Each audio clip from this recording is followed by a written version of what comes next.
Iran ইসরায়েলের মধ্যকার চলমান সংঘাত ভয়ঙ্কর রূপ নিচ্ছে। আন্তর্জাতিক মহলের সংযত থাকার আহ্বানে কর্ণপাত না করে পাল্টাপাল্টি হামলা চালিয়ে যাচ্ছে দুই পক্ষই। এমন পরিস্থিতিতে ইসরায়েলের বিরতিহীন হামলায় ইরানে ক্ষয়ক্ষতির পরিমাণ বেড়ে চলছে। এই সংঘাত শুরু হয় গেল সপ্তাহের বৃহস্পতিবার রাতে।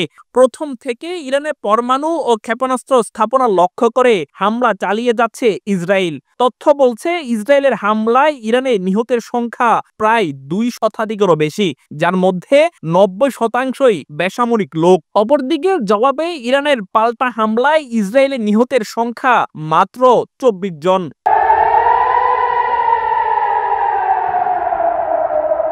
আন্তর্জাতিক গণমাধ্যমগুলো বলছে চলমান এই সংঘাতে সবচেয়ে বেশি ক্ষতিগ্রস্ত হচ্ছে ইরান। ইসরায়েলি বাহিনী শুধু ইরানের ক্ষেপণাস্ত্র স্থাপনা ধ্বংস করা নয়, বরং তেহরানের আকাশে পূর্ণ নিয়ন্ত্রণ করছে বলেও দাবি করছে।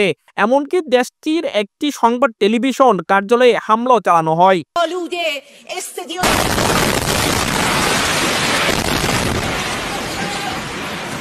ইসরায়েলি হামলার বিরুদ্ধে অনেকটাই একাই লড়াই করছে ইরান। আল জাজিরাকে দেওয়া সাক্ষাৎকারে এক বিশ্লেষক বলেন, ইরান এখন একাই লড়াই চালিয়ে যাচ্ছে, তাদের পাশে কোনো আঞ্চলিক বা আন্তর্জাতিক মিত্র নেই। তবে ইরানে হামলা চালিয়ে হিসেবে ভুল করছে ইসরায়েল, এমন দাবি আন্তর্জাতিক বিশ্লেষকদের। আব্দুর রহমান ইমন, আন্তর্জাতিক ডেস্ক, বাংলাধারা।